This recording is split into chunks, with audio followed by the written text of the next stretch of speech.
హిందూ ధర్మం ప్రేక్షకులకు నమస్కారం. ధర్మాచరణ కార్యక్రమానికి స్వాగతం. మన సనాతన సంప్రదాయాలు, ఆచార వ్యవహారాలు, పూజలు, పండుగల పరమార్థాల గురించి మీకు ఎన్నో సందేహాలు వస్తుంటాయి కదా. మరి ఆ సందేహాలను నివృత్తి చేసుకోవాలి అనుకుంటున్నారా? అయితే స్క్రీన్ మీద కనిపిస్తున్న నెంబర్స్కి కాల్ చేసి లైవ్ ద్వారా మాతో మాట్లాడచ్చు. అలాగే ఈ కార్యక్రమానికి మీకు ఎన్నో సందేహాలని నివృత్తి చేసేందుకు మనతో పాటు ఉన్నారు ప్రముఖ జ్యోతిషులు శ్రీమతి లతా జంధ్యాల గారు. మరి మేడంతో మాట్లాడి మరిన్ని విషయాలు తెలుసుకుందాం. అలాగే మీరు కూడా లైవ్ ద్వారా మేడంతో మాట్లాడాలి అనుకునేవారు స్క్రీన్ మీద కనిపిస్తున్న నెంబర్స్కి కాల్ చేసి లైవ్ ద్వారా మాతో మాట్లాడచ్చు. అలాగే ఈ కార్యక్రమానికి కాల్ చేసిన ప్రతి ఒక్కరు కూడా దయచేసి టీవీ వాల్యూమ్ తగ్గించి మాట్లాడండి, లేదంటే మ్యూట్లో పెట్టినా మాట్లాడండి. కాల్ కట్టే అవకాశం ఉంటుంది. అమ్మ నమస్కారం. నమస్తే అమ్మ. అలాగే మనకి చిన్నప్పటి నుంచి కూడా మనం వింటూ ఉన్నామమ్మ, పంచమహాపాతకాలు చుట్టుకుంటాయి అని అంటూ ఉంటారు చాలామంది కూడా. అది ఒక నానుడిలాగా వస్తుంది కదా. మరి అసలు ఆ పంచమహాపాతకాలు అంటే ఏంటి? ఒకవేళ అలా అంటే మనం ఏం చేయాలంటారమ్మా? ఓం శ్రీ గురుభ్యో నమః. ఓం శ్రీ మాత్రే నమః. మామూలుగా జనంలో ఉన్న మాట ఏంటి? నానుడి అంటారు. నానుడి అంటే జనాల నాలుకలలో అలాగ నానుతూ వస్తున్న దాన్ని నానుడి అంటారు. అంటే జనం ఎప్పుడు దీని గురించి మాట్లాడుతూ ఉంటారు. మనం ఏదైనా ఒక తప్పు పని చేసామనుకోమ్మా, తప్పు పని చేసినప్పుడు దాని గురించి చెప్పేటప్పుడు ఎలా అంటారు, నువ్వు ఈ తప్పు పని చేసావు అని చెప్పకుండా నువ్వు చేసిన పనికి నీకు ఈ పంచమహాపాతకాలు చుట్టుకుంటాయి అని అంటారు. సరే, ఈ పంచమహాపాతకాలు అంటే ఏంటి? అసలు మనం ఏ పనులు చేస్తే మనకి పంచమహాపాతకాలు చుట్టుకుంటాయని మనం తెలుసుకోవాలి. ఇప్పుడు మామూలుగా సాధారణంగా ఇప్పుడు మనం ఉన్న సిట్యుయేషన్స్ ఎట్లా ఉన్నాయంటే, ఆడవారైనా సరే మగవారైనా సరే, ఇదివరకు ఆడవారు కొంచెం ఏదైనా మద్యపానం కానీ ఏమైనా డ్రింక్స్ లాంటివి అంటాం కదా, ఇవి తీసుకోవడానికి కొంచెం సందేహించేవారు. అంటే ఏదో మేము మంత్రం చదువుతామనో దైవారాధన చేస్తామనో స్త్రీలు తీసుకోకూడదనో ఇలాగ రకరకాలుగా. ఎందుకంటే మద్యపానం అనేది ఒక అలవాటుగా మారుతుంది. రెండోది, ఆడవారికైతే కన్సీవింగ్ ఇష్యూస్ ఎక్కువగా ఇస్తూ ఉంటుంది, హార్మోనల్ ప్రాబ్లమ్స్ ఇస్తూ ఉంటుంది, టెంపర్మెంటల్ ఇష్యూస్ పెరుగుతూ ఉంటాయి. ఎందుకంటే ఒకసారి మనం డ్రింక్ చేసిన తర్వాత మన ఒక ధ్యాసలో మనం ఉండం. అందుకని ఆడవారికి ఇబ్బందికరంగా ఉంటుంది. ఆడవారు ఇటువైపు రాకపోవడం మంచిది అని మన సొసైటీ చేసిన రూల్ అనుకుందాం, లేకపోతే కొంచెం రూల్గా భావిద్దాం. కానీ ఇప్పుడు ఎలా ఉంది అని అంటే, సరే ఆఫీసుల్లో పార్టీలు అనుకుందాము, స్త్రీలు మేమెందుకు తాగకూడదు అనుకుంటున్నారే అనుకుందాము. సరే, ఇందులో రకరకాలు. సో ఫస్ట్ ఆఫ్ ఆల్ ఏంటి అని అంటే, పంచమహాపాతకాలలో ఫస్ట్ చెప్పిందే డ్రింక్ చేయడం. అంటే ఏంటంటే లిక్కర్ లాంటిది తీసుకోకూడదు, మద్యపానం తీసుకోకూడదు, మగవారైనా సరే ఆడవారైనా సరే. ఎందుకు అంటే ఇందాక నేను చెప్పిన రీజన్స్ అన్నీ ఏంటి అని అంటే, ఒకటి మనకి స్పృహ ఉండదు, మనం ఏం మాట్లాడుతున్నామో స్పృహ ఉండదు. స్పృహ లేకుండా చాలామంది హత్యలు చేసిన వారు ఉన్నారు. స్పృహ లేకుండా అనేక పనులు ఏవైతే మనం చేయకూడదో అలాంటి పనులన్నీ కూడా మనం చేస్తాం. రెండో విషయం ఏమిటి అని అంటే, ఎవరైతే సన్యాసులు ఉంటారో, బ్రాహ్మణులు ఉంటారో, నీతి నిజాయితీతో ఉన్నవారు ఎవరైతే ఉంటారో వారికి సంబంధించి వారిని మనం బాధ పెట్టకూడదు, మాటతో కానీ చేతతో కానీ. అంటే ఇక్కడ ఇంకొక ఎగ్జాంపుల్ ఏంటి అని అంటే, ఎవరో ఒకరు ఉన్నారు, ఆయన కూర్చొని ఎక్కడో కొంచెం తన పంతం చేసుకుంటున్నారు, వారిని పోయి మనం దూషించకూడదు. అందరూ ఇలానే ఉన్నారు, బ్రాహ్మలంతా ఇలానే ఉన్నారు, లేకపోతే సన్యాసులందరూ మోసగాళ్ళు, ఇలా అని మనం వాళ్ళని దూషించకూడదు. అందులో తప్పుడు పనులు చేసే వాళ్ళకి భగవంతుడు ఎలానో శిక్ష విధిస్తాడు. మనం ప్రత్యేకంగా పోయి వాళ్ళని దూషించటం అనేది చేయకూడదు. ఇక మూడో విషయం ఏమిటి అని అంటే, ఇక్కడ దొంగతనం చేయకూడదు. దొంగతనం అనేది సరే ఇది రకరకాలుగా ఉంటుంది. ఇప్పుడు ఇక్కడ ఏంటంటే, ఈ దొంగతనాల్లో కూడా బంగారం తస్కరించడం. కొంతమంది ఇళ్లలో ఉంటారు, ఏదైనా చిన్న చితకా వస్తువులు వస్తుంటే బ్యాగుల్లో వేసేసుకొని వెళ్ళిపోతూ ఉంటారు. కాబట్టి దొంగతనం లాంటిది చెయ్యకూడదు. ఈ మూడు ముఖ్యమైనవి. ఇంకొక విషయం ఏమిటి అని అంటే, గురుద్రోహం చేయకూడదు. ఎవరైతే మనం గురువుగారి దగ్గర విద్య నేర్చుకున్నామో, గురువుగారి ఇంటికి వెళ్ళినప్పుడు మనము మన పద్ధతిని, మన హద్దులు ఎరిగి మసులుకోవాలన్నమాట. గురువుగారి పాదాల దగ్గర కూర్చోవటం, ఆ గురువుగారికి ఏం తెలుసులే అని మనం అనకూడదు. గురువుగారుగా భావించి మనం వెళ్ళినప్పుడు గురువుగారు ఏం చెప్పారో అది మనం చేసేందుకు ప్రయత్నం చేయాలి. అలాగే గురువుగారికి ఎంత గౌరవం ఇచ్చామో గురు పత్నికి కూడా అంత గౌరవం ఇవ్వాలి. ఇప్పుడు చాలామంది గురువుగారులను చూసామంటే గురు పత్ని అని పక్కనే కూర్చొని ఉంటారు. గురువుగారికి దండం పెట్టి గురుపత్నికి నీకేంటి అనేసి వెళ్ళిపోకూడదు. అలాగే గురుపత్నిని గౌరవించటం. గురుపత్ని గనక పడుకొని ఉన్నప్పుడు ఆవిడ మంచం మీద మనం పడుకోకూడదు. అలాగే ఆవిడకి ఏదైనా ఆవిడకి ఏదో కాలక్షేపపు కబుర్లు చెప్పడం లేకపోతే అలాంటివి మనం చేయకూడదు అన్నమాట. గురువు గారికి ఎంత మనం గౌరవం ఇస్తామో అంత గౌరవం మనం గురు పత్నికి కూడా ఇవ్వాలి. అంటే ఎలాంటి దీని వలన మనకి చాలా కథలు కూడా ఉన్నాయి, ఇంకొకసారి మాట్లాడుకుందాము.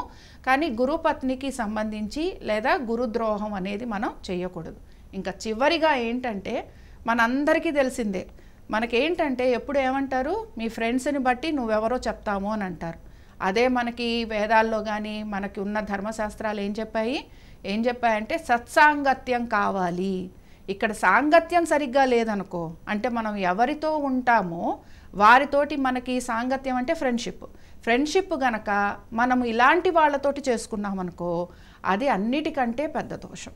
అందుకని మన ఫ్రెండ్షిప్ అనేది ఎలాంటి వాళ్ళతో చేసుకోవాలి, ఈ హ్యాబిట్స్ ఎవరికైతే లేవో వారితోటి చేసుకోవాలి. ఎవరైతే గురువుగారికి గౌరవం ఇస్తారో, ఎవరైతే ఇలాంటి పనులు ఇప్పుడు ఇందాక మనం చెప్పినట్టుగా దొంగతనాలు లాంటివి చెయ్యరో, అలాగే ఎవరైతే మద్యపానం లాంటివి తీసుకోరో ఇలాంటి వారిని, అలాగే ఎవరైతే సన్యాసుల్ని బ్రాహ్మల్ని గౌరవిస్తారో వారితోటి మనం ఫ్రెండ్షిప్ చేయాలి. వాళ్ళతో అలాంటివి లేని వారు ఉంటారు కదా, అలాంటి వారితోటి కనుక మనం చేస్తే అది మహా పెద్ద తప్పు. పాతకం అంటే క్షమించలేని తప్పు అనమాట. అందుకని ఏంటంటే ఇవి చూసుకొని మనము మన ఫ్రెండ్షిప్ అనేది చేసుకోవాలి. ఇవి గమనించుకున్నామంటే జీవితంలో చాలా చక్కగా ముందుకు వెళ్ళేందుకు అవకాశాలు. ఓకే, మాకు కాలర్తో మాట్లాడదాము. హలో. హలో, నమస్కారం మేడం. నమస్తే అమ్మా, మీ పేరు ఎక్కడి నుండి కాల్ చేస్తున్నారు? నేను నిర్మల్ నుంచి మాట్లాడుతున్నాను మేడం. ఓకే, లత గారు ఉన్నారు, మాట్లాడండి అమ్మా. అలాగే మాట్లాడండి, వింటున్నారు. చెప్పండి అమ్మా. హలో, నమస్కారం మేడం. నమస్తే అమ్మా, చెప్పండి. హలో, నమస్కారం మేడం. నమస్తే అమ్మా, చెప్పండి. మీరు చెప్తే నాకు వినపడుతుంది. దేవుని గుడిలా స్ఫటిక లింగం ఉన్నది మేడము, దానికి రాగిది కానీ ఎండిది కానీ నాగపడగ పెట్టి పూజ చెయ్యరాదా? అలాగే తెచ్చేటప్పుడు ఏమైనా నియమాలు ఉంటాయా? తెచ్చిన తర్వాత ఏ విధంగా పూజ చేయాలి? అలా ఒక తల ఉన్నది కాకుండా ఇంకా రకరకాల తలలు ఉంటాయి కదా, ఆ నాగపడగ పెట్టి పూజ చేయొచ్చా అని తెలుసుకుందామని చేశాను మేడం. మంచి ప్రశ్న అమ్మా. సాధారణంగా ఇళ్లలో మనము శివుడికి సంబంధించి చిన్న చిన్న లింగాలు పెట్టుకుంటాం. గుర్తుపెట్టుకోవాల్సింది ఏంటంటే అమ్మా, ఎటువంటిది తెచ్చుకున్నా అంగుష్ట ప్రమాణం కంటే ఉండకూడదు. అంటే మన బొట్టన వేలుకి మించి ఉండకూడదు. బొట్టన వేలు కంటే ఇంకా తక్కువ ఉండొచ్చు కానీ ఎక్కువ ఉండకూడదు. ఎక్కువ అంటే పెద్దవి తీసుకున్నాం అనుకోండి, వాటికి నిత్యము ధూపం దీపం నైవేద్యము, నిత్యము స్తోత్ర పారాయణ, నిత్యము అభిషేకాలు ఇలాంటివి జరుగుతూ ఉండాలి. కానీ చాలామంది ఇళ్లలో ఏం చేస్తారంటే చక్కగా ఒక చిన్న లింగం తీసుకొచ్చి పెట్టుకొని దానికి సంబంధించి పూజాది కార్యక్రమాలు చేసుకుంటూ ఉంటారు. ఇప్పుడు మీరు కూడా అలాగే చేస్తున్నారు. నాగపడగ తెచ్చుకొని పెట్టుకోవటంలో తప్పేమీ లేదు. ఎందుకంటే శివుడికి ఆభరణమే అక్కడ నాగుపాము కదా, కాబట్టి వాసుకి ఆ పాముకి సంబంధించి మనకేంటంటే ఆయన ఆభరణంగా ఉంది గనక మనం ఏం చేస్తుంటాం, శివుడికి సంబంధించి నాగాభరణం శివుడిదైంది కనుక నాగపడగ పెడుతూ ఉంటాం. కాబట్టి ఏంటంటే ఈ పడగ పెట్టి అలాగే స్వామివారికి అభిషేకం చేయటం వలన ఎటువంటి ఇబ్బందులు ఉండవు. కాబట్టి భయపడాల్సిన అవసరం లేదు. అలాగే నాగపడగ పెట్టిన తర్వాత స్వామివారి పూజ నిత్యము చేయాలి. ఒకసారి చేసి ఒకసారి మానేసి అలా చేయకూడదు. ప్రతిరోజు మీరు అభిషేకం చేస్తున్నారు, నీళ్లతోటే అభిషేకం ఓం నమ శివాయ అని చెప్తూ చేశారనుకోండి, అది రోజు చెయ్యండి. నాగపడగ చక్కగా పెట్టండి. స్వామివారికి విభూతి కాకుండా గంధముతోటి అలంకరణ చేయాలి. స్వామివారికి గంధం పెట్టాలి. అందుకని చక్కగా మీరు గంధం పెట్టండి. అభిషేకం చేసిన తర్వాత కుంకుమ పెడుతూ ఉంటాం కదా, కుంకుమ కాదు గంధము పెట్టి స్వామివారికి అలంకారం చేయండి. ఆ నాగపడగతోటే పెట్టి చేయండి, తప్పేమీ ఉండదు. అలాగే మీరు ఎక్కడికన్నా బయటికి వెళ్తున్నారు అన్నప్పుడు ఒక చిన్న గిన్నెలో నీళ్లు తీసుకొని ఈ మొత్తం కూడా అంటే శివుడి ఒక లింగము ఆ తర్వాత నాగాభరణంతో సహా తీసుకెళ్ళి చక్కగా నీళ్ళల్లో పెట్టేసి మళ్ళీ మీరు వచ్చిన తర్వాత మంచిగా నీళ్ళని పారబోసేసి స్వామివారిని చక్కగా కడిగి తుడిచి మళ్ళీ గంధం పెట్టి పూజాది కార్యక్రమాలు చేసుకోవచ్చు. ఓకే, మరొక కాలర్తో మాట్లాడదాం మేడం. హలో. హలో. హలో, నమస్తే అండి, మీ పేరు ఎక్కడి నుండి కాల్ చేస్తున్నారు? ఓకే, లత గారు ఉన్నారు, మీ సందేహం ఏంటో తెలియజేయండి. నా పేరు అండి. ఓకే మేడం ఉన్నారు, మాట్లాడండి. నమస్తే అండి మేడం. నమస్తే అండి. ఆంజనేయ స్వామి ఒంటి అంటారు కదా, ఏ సందర్భంలో ఆంజనేయ స్వామి ఒంటిని వాహనంగా ఉపయోగించాలో తెలియజేస్తారని నేను కోరుతున్నాను. సరే, ఇప్పుడు వాహనాల గురించి మాట్లాడితే రకరకాలుగా కథలు అవి ఉన్నాయి. కానీ ఇప్పుడు స్వామివారికి సంగతి కనుక మనం చూసుకున్నాము అని అంటే ఇక్కడ మనకి చెప్పే కథల ప్రకారంగా మనకి మారుతూ ఉంటుంది. అయితే స్వామివారికి ఇప్పుడు మనం ప్రత్యేకంగా ఇప్పుడు వినాయకుడికి సంబంధించి ఒక ఎలుక వాహనం అనుకుంటాం, లేకపోతే ప్రతి ఒక్క భగవంతుడికి కూడా ఒక వాహనము దానికి ఒక ప్రత్యేకత అనేది చెప్తూ ఉంటారు. ఇక్కడ స్వామివారికి సంబంధించి ఏంటి అని అంటే వారికి సంబంధించి ఇక్కడ వారి వాహనంగా వాడటము, అలాగే ఆ వాహనంగా అక్కడ స్వామివారికి పెట్టడం వలన చాలా వరకు కూడా మంచి అయితే జరుగుతూ ఉంటుంది. ఓకే అమ్మా, మరొక కాలర్తో మాట్లాడదాము. హలో. హలో, నమస్తే అండి. నమస్తే అమ్మా, మీ పేరు ఎక్కడి నుండి కాల్ చేస్తున్నారు? నేను మధురండి, ఖమ్మం జిల్లా మధుర. ఓకే మేడం ఉన్నారు, మాట్లాడండి అమ్మా. నమస్తే మేడం గారు. నమస్తే అమ్మా. పూజ చేసేటప్పుడు నువ్వుల నూనెతో చేయాలండి, కొబ్బరి నూనెతో చేయాలండి? ఏ నూనెతో చేసినా పర్వాలేదమ్మా. చాలామంది కొబ్బరి నూనెతోనూ చేస్తారు, నువ్వుల నూనెతో కూడా చేస్తారు. మీరు ఏ నూనెతో చేసినా కూడా పర్వాలేదు, ఇబ్బంది ఏమీ లేదు. ఓకే, మరొక కాలర్తో మాట్లాడదాం madam. Hello. Hello. Okay, call cut అయిందండి. అలాగే మనకి మళ్ళీ అందరికీ నిత్యం వచ్చే సందేహము, మాంసాహారం తింటాం ఈరోజు, మరి ఈరోజు తిన్న రోజున మనం ఈవినింగ్ కూడా దీపారాధన చేసే అలవాటు ఉంటుంది కదమ్మా, మరి మాంసాహారం తిన్న రోజున దీపారాధన చేయాలా, గుడికి వెళ్ళాలా, అలాగే ప్రసాదం స్వీకరించాలా అని కూడా చాలామందికి సందేహం వస్తూ ఉంటుంది, మరి దాని గురించి తెలియజేస్తారా? అలాగే అమ్మా, ఇక్కడ మాంసాహారం గురించి తినేటప్పుడు అంటే మనకి కొంచెం బాగుంది, ఉత్సాహంగా తీసుకుంటాము. కానీ ఇక్కడ ఒక నియమం అంటూ చెప్పారు. పొద్దున పూట అంటే ఎందుకు మనం దేవతార్చన పొద్దున పూట చేయాలి అని అంటే, సాధారణంగా పొద్దునే మనమేమి మాంసాహారం చేయం కదా, అందుకని ఏంటి నిష్టగా ఉంటాము, నియమంగా ఉంటాము. అందుకని ఏమంటారంటే చక్కగా మీరు పొద్దున్నే స్నానం చేసి దీపారాధన చేసుకోండి, పూజ చేసుకోండి అని అంటారు. అయితే మనం దీని గురించి తెలుసుకునే ముందు ఒక కాలర్తో మాట్లాడదామా. హలో. చెప్పండి. నమస్తే అమ్మా, మీ పేరు ఎక్కడి నుంచి కాల్ చేస్తున్నారు? విజయవాడ ఊర్మిళ అండి. ఓకే మేడం ఉన్నారు, మాట్లాడండి. నమస్తే మేడం. నమస్తే అమ్మా. ఏం లేదా మాదండి పూజ చేసుకునేటప్పుడు 12 అలా అవుతుందండి, ఆ టైంలో చెయ్యొచ్చు అంటారా? ఒకటి ఏంటంటేనమ్మా, దేవతా సంబంధమైన కార్యక్రమాలన్నీ కూడా మధ్యాహ్నం లోపల పూర్తి చేసుకోవాలి. మధ్యాహ్నం నుంచి ఏంటంటే పితృదేవతలకి సంబంధించిన కార్యక్రమాలు చేస్తూ ఉంటారు 12 నుంచి. పొద్దున్నే కొంచెం పెందరాడే లేవండి, లేవంగానే మీరేం చేస్తారంటే మామూలుగా కొన్ని పనులు ఉంటాయి మనకి, ఇల్లు ఊడ్చుకోవడము, వాకిలు కడుక్కోవడం ఇలాంటివి ఉంటాయి కదా, ఇవి చేసేసుకొని గబగబా స్నానం చేసి భగవంతుని రూమ్ ఏదైతే ఉందో అది క్లీన్ చేసేసుకొని ముందర దీపం పెట్టేసుకోండి. దీపం పెట్టేసుకొని ఆ తర్వాత మీరు మీ పనులు అయిన తర్వాత స్తోత్రాలు అవి చదువుకోండి. కానీ 12కి పనులన్నీ పూర్తి చేసుకొని 12కి పెట్టుకోవడం అంత మంచిది కాదు. తెల్లవారుజామునే పెట్టుకుంటే మీకు మంచి శుభ ఫలితాలు అనేవి కలుగుతూ ఉంటాయి. మరొక కాలర్తో మాట్లాడదాం మేడం. హలో. హలో, నమస్కారం అమ్మా. నమస్తే అమ్మా, మీ పేరు ఎక్కడి నుండి కాల్ చేస్తున్నారు? మాది ఏలూరమ్మా, దుర్గాని. ఓకే, లత గారు ఉన్నారు, మీ సందేహం ఏంటో తెలియజేయండి అమ్మా. చెప్పండి అమ్మా. నమస్తే అమ్మా. నమస్తే అమ్మా, నేను రోజు లలిత అమ్మవారి సహస్రనామాలు చదువుకుంటానమ్మా ప్రతిరోజు. రోజు చక్కెర గానీ బెల్లం గానీ ప్రసాదంగా పెడతాను. ఏదైనా నైవేద్యం తప్పనిసరిగా పెట్టాలమ్మా, లేకపోతే ఇలా చేసుకుంటే సరిపోద్దమ్మా. చాలా మంచి ప్రశ్న. ఎలా ఉంటుందో నాకు వివరించి.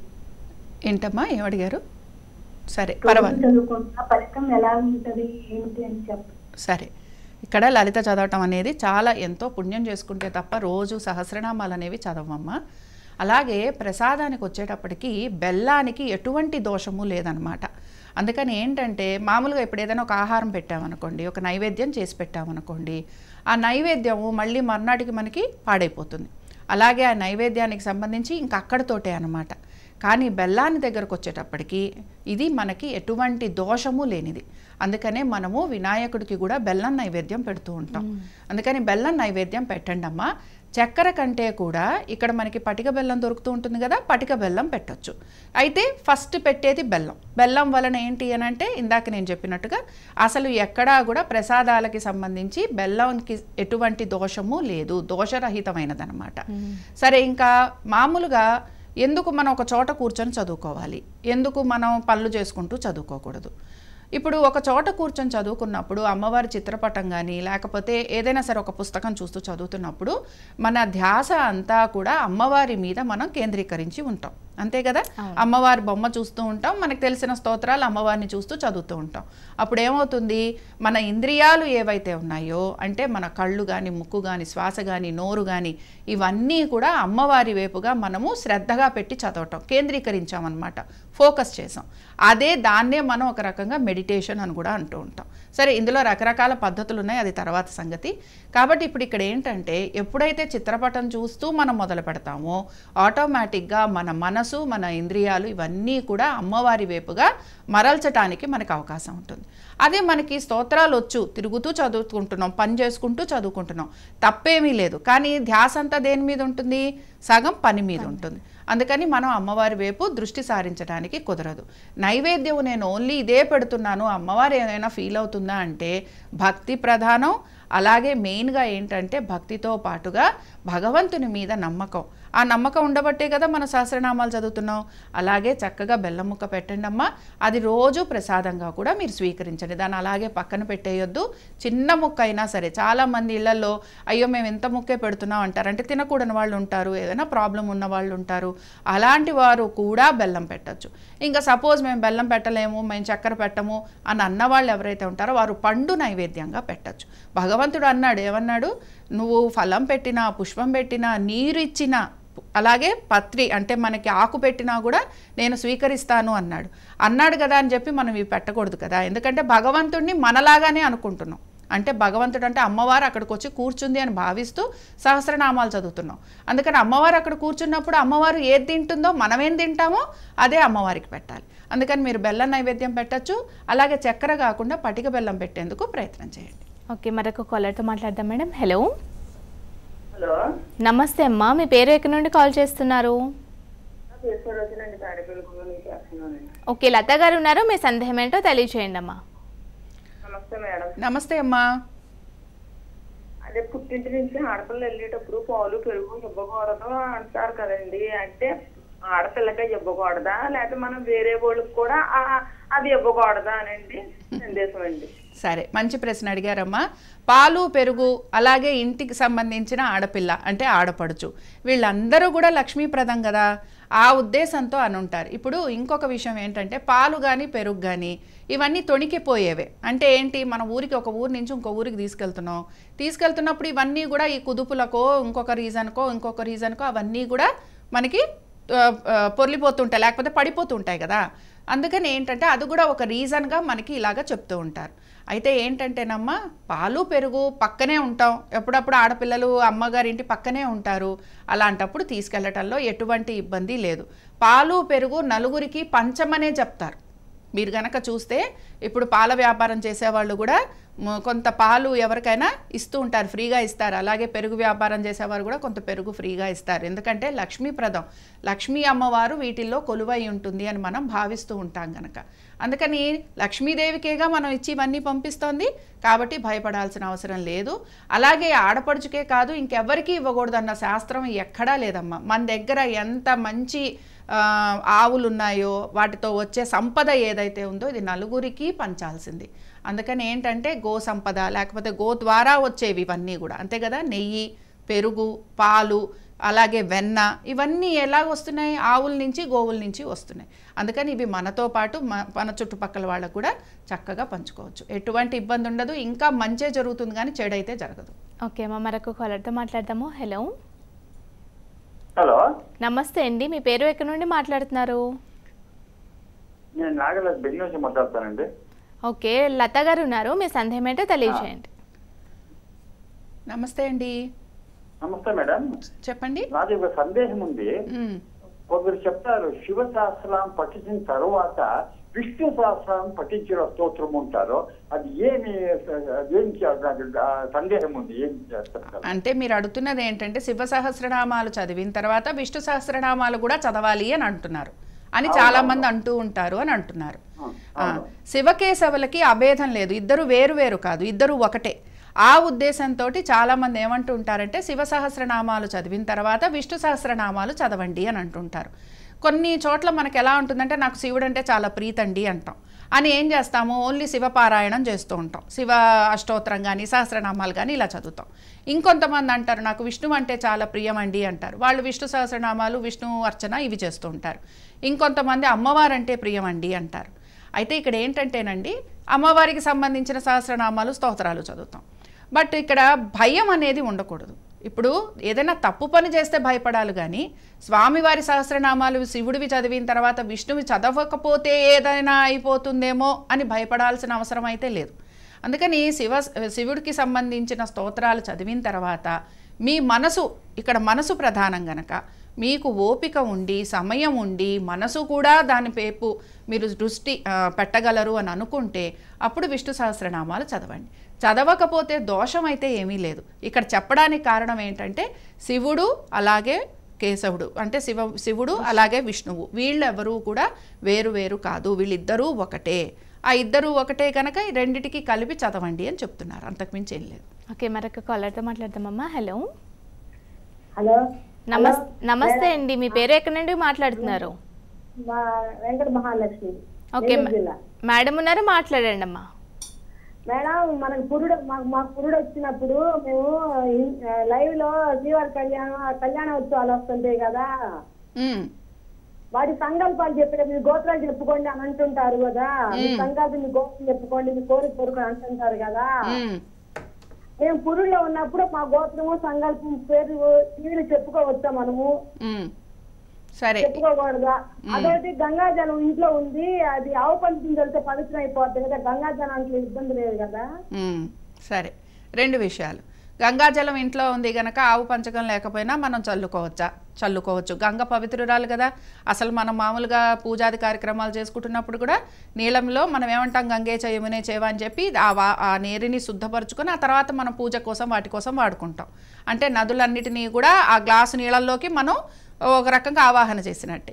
అందుకని ఏంటంటే ఇంట్లో గంగాజలం ఉంటే చక్కగా గంగాజలం చల్లుకోవచ్చమ్మా. బట్ పురిటికి సంబంధించి పుణ్యావచనం అనేది చేసుకోవాలి. మైల వచ్చినా ఇలాంటివి వచ్చినప్పుడు ఇంట్లో పుణ్యావచనం చేసుకోవాలి. ఉట్టిగా గంగాజలం చల్లుకొని లేకపోతే తులసి నీరు చల్లుకొని అయిపోయిందని చెప్పి కూర్చోకూడదు.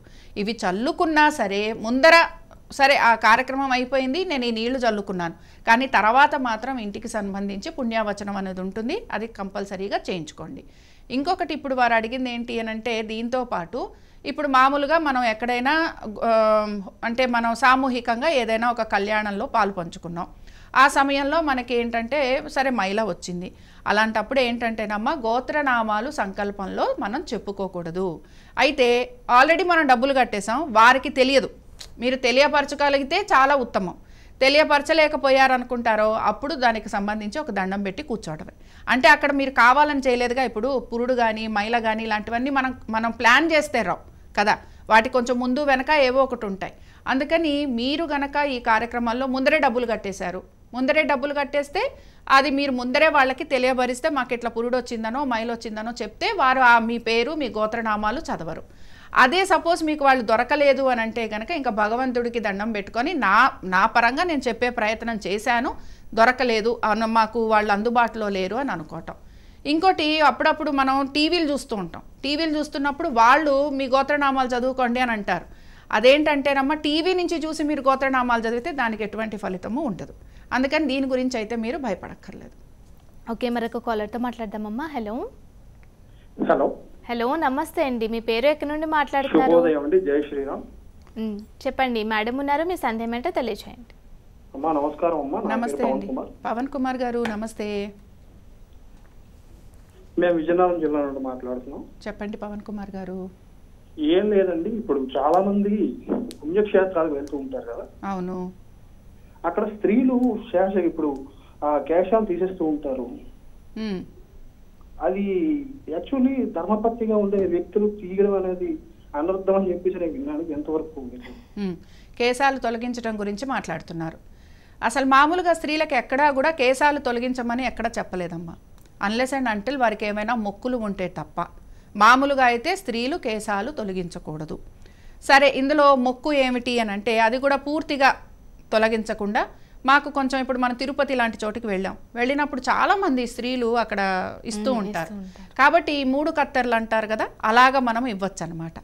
అంటే దీనికి ఉన్న కథ కూడా ఏంటి, పాపాలు తొలగిపోతాయి అనే ఒక ఇది ఉంది, దానికి సంబంధించి కథ కూడా ఉంది కనుక సరే మా పాపాలన్నీ తొలగిపోతాయి, మనం మళ్ళీ ఫ్రెష్గా మంచిగా జీవితం అనేది మొదలు పెట్టచ్చు అని ఒక పద్ధతి. రెండో విషయం ఏంటి అని అంటే మొక్కు ఉంటే తప్ప కేశాలు తొలగించుకోకూడదు. కాబట్టి ఏంటంటే మనం చాలామందికి ఉండే అలవాటు ఏంటంటే ఎక్కడికన్నా వెళ్ళంగానే ముందర తలనీలాలు ఇచ్చేస్తారు. కాబట్టి తలనీలాలు ఎక్కడ పడితే అక్కడ ఇవ్వకూడదు, అది కూడా స్త్రీలు ఇవ్వకూడదు. ఎందుకంటే సువాసినులుగా ఉన్నవారు పూర్వ సువాసినులు అయినా సరే కేశాలు ఇవ్వాల్సిన అవసరం లేదు. దీని గురించి ఇది ఇవ్వకపోతే పాపం వస్తుందనో లేకపోతే ఇది ఇవ్వకపోతే ఏదైనా జరిగిపోతుందనో భయపడాల్సిన అవసరం అంతకంటే లేదు. మొక్కుకున్నాము అనేవారు ఉంటారు కదా, ఇలా ఏదన్నా ప్రాబ్లం వచ్చింది, ఏదో పిల్లాడికి బాలేదు లేకపోతే భర్తకి బాలేదు ఇలా అనుకున్నప్పుడు ఆడవారు సహజంగా మొక్కుకుంటారు. అలాంటప్పుడు మాత్రం ఖచ్చితంగా తలనీలాలు ఇస్తాము అని కనుక మొక్కుకుంటే వారు మాత్రం తలనీలాలు ఖచ్చితంగా ఇవ్వాల్సిందే. ఓకే అమ్మ, ఇవాళ కార్యక్రమంలో కాలర్స్కి ఉన్నటువంటి సందేహాలను చాలా చక్కగా నివృత్తి పరచడంతో పాటు మాకు కూడా ఎన్నో చక్కటి విషయాలను చాలా చక్కగా తెలియజేశారు. ధన్యవాదాలమ్మ. ఇది ఇవాళ ధర్మాచరణ కార్యక్రమం. తిరిగి రేపటి మరొక కార్యక్రమంలో మళ్ళీ కలుసుకుందాం. నమస్కారం.